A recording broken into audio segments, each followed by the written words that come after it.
Cinema రివ్యూలపై ఇండస్ట్రీలో ఎప్పుడూ చర్చలు జరుగుతూనే ఉంటాయి. సమీక్షలు పాజిటివ్గా ఉంటే ఇబ్బంది లేదు, కానీ ఒకవేళ నెగిటివ్గా ఉంటే మాత్రం డిస్కషన్ స్టార్ట్ అవుతాయి. ఇప్పుడు టాలీవుడ్లో అలాంటి రచ్చ జరుగుతోంది.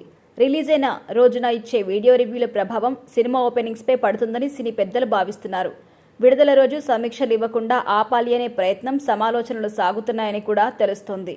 ఇక ఏదైనా కొత్త సినిమా రిలీజ్ అవుతుందంటే మొదటి ఆట పడగానే మీడియాలో, సోషల్ మీడియాలో రివ్యూస్ రావడం మనం చూస్తున్నాం. అయితే ఇకపై సినిమా విడుదలైన రోజున ఇచ్చే వీడియో రివ్యూస్ని అడ్డుకోవాలని యోచిస్తున్నారు. ఫాస్ట్ డే రివ్యూస్ ఇవ్వకుండా థియేటర్లోకి వచ్చిన 2 రోజుల తర్వాత సమీక్షించాలి అనే నిర్ణయంపై ఫిలిం ఛాంబర్లో చర్చ అయితే జరుగుతోంది. దానికి అంగీకరించకపోతే తెలుగు చిత్ర పరిశ్రమ నుంచి అన్ని విధాల నిషేధాలు విధించాలనే నిర్ణయం తీసుకోవాలని గిల్డ్ సభ్యులపై కొందరు పెద్దలు ఒత్తిడి చేస్తున్నారని టాక్ కూడా వినిపిస్తుంది. కొన్ని చోట్ల ఉన్నట్టే ఇక్కడ కూడా పక్కదారి పట్టిన కొన్ని మీడియా, అలాగే యూట్యూబ్ ఛానల్స్ ఉన్నాయి. తమకు నచ్చిన హీరో సినిమాలు వచ్చినప్పుడు ఒకలా రివ్యూస్ ఇస్తున్నారు. తమకు నచ్చని హీరో సినిమాలైతే మరోలా రివ్యూస్ ఇస్తున్నారు. యుఎస్లో ప్రీమియర్స్ పడకముందే డిజాస్టర్ అనే రివ్యూస్ పోస్ట్ చేసిన వెబ్సైట్స్ కూడా ఉన్నాయి. ఇదే క్రమంలో సినిమా మీద ఏమాత్రం అవగాహన లేని వారు కూడా రివ్యూయర్స్గా మారి సినిమాని పోస్ట్ మార్టం చేస్తున్నారు. అసలు ఏమాత్రం విషయ పరిజ్ఞానం లేకుండానే సినిమాకి రివ్యూ ఇస్తున్నారు. రివ్యూ పేరుతో కావాలని విమర్శలు చేస్తున్నారు. వ్యూస్ కోసం రకరకాల థంబ్నెయిల్స్ పెట్టి నెట్టింట వైరల్ చేసేస్తున్నారు. పెద్ద సినిమాల విషయం పక్కన పెడితే చిన్న సినిమాలకి మాత్రం ఈ రివ్యూలు చాలా కీలకంగా ఉంటున్నాయి. ఈ రోజుల్లో మొదటి 3 రోజుల్లోనే సాధ్యమైనంత కలెక్షన్స్ రాబట్టుకోవాలి. కాబట్టి 2 రోజుల తర్వాత రివ్యూలు అనేది చిన్న సినిమాలకి ప్రతికూలంగా మారే అవకాశం కూడా ఉంది. ఇక్కడ ఆలోచించాల్సిన మరో విషయం ఏంటంటే, అసలు డిజిటల్ యుగంలో రివ్యూలను అడ్డుకోవడం అయ్యే పనా? ఎందుకంటే రివ్యూలు అనేవి టీవీ ఛానల్స్, వెబ్సైట్స్కి మాత్రమే పరిమితం కాలేదు.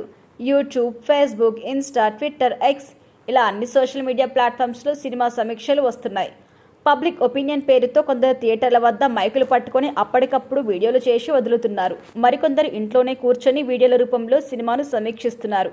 కాబట్టి రివ్యూలకు అడ్డుకట్ట వేయడం కష్టమైన అభిప్రాయం కూడా వ్యక్తమవుతోంది. ఇదిలా ఉంటే రివ్యూలకి బ్రేకులు వేయాలని చర్చలు జరపడం కంటే మంచి కథలు, కంటెంట్ ఉన్న సినిమాలు తీయటం ఎలా అనే అంశాలు కూడా చర్చ జరుగుతుంది. ఇక రివ్యూలు లేని రోజుల్లో వచ్చిన సినిమాలన్నీ బ్లాక్ బస్టర్ అయ్యాయా? ఇప్పుడు కూడా ఫ్లాప్లు ఉన్నాయి కదా అని ప్రశ్నిస్తున్నారు.